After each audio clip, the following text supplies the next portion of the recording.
मी प्रतिज्ञा करतो की मी माझ्या अवयव व कृतींची त्यांचा उपयोग माझ्या मृत्यूनंतर गरजूंना नवीन जीवन देण्याकरिता करता येईल याची काम करेल. आपल्या देशातील प्रत्यारोपणासाठी अवयव व व्यक्तींची कमतरता लक्षात घेता मी देखील प्रतिज्ञा करतो की मी माझे कुटुंब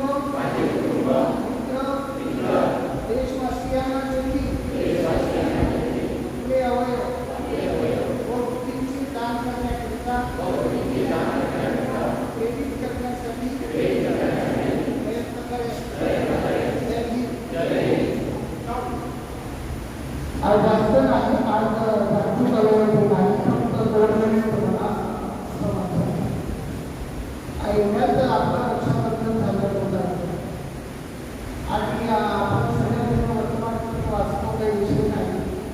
10 तारखेच्या वर्तमानपत्रामध्ये एक बातमी, काय बातमी आहे?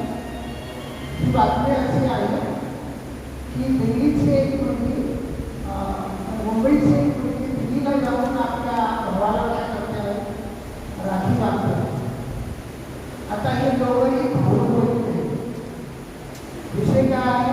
दिल्लीच्या भावाच्या बहिणीनं अंगदान केलं आणि हा जो हात आहे हा हात त्या बहिणीला काय करण्याचा, प्रत्यारोपित करण्याचा, आणि त्या हाताने त्या बहिणीनं तो जो भाऊ आहे त्या भावाला राखी बांधली. हे आपल्या सगळ्यांसाठी खूप प्रेरणादायी विषय नाही. तसंही शरीर जोपर्यंत आपण जिवंत आहे तोपर्यंत सगळे आपले आहेत. आपण गेल्यानंतर मग सगळेच आपल्यापासून दूर होतात. म्हणून अवयवदान करण्यासाठी संकल्प करा. एकानं अवयवदान केलं तर 8 जणांना जीवन मिळू शकतं. म्हणून अवयवदानाचा हा जो संकल्प आहे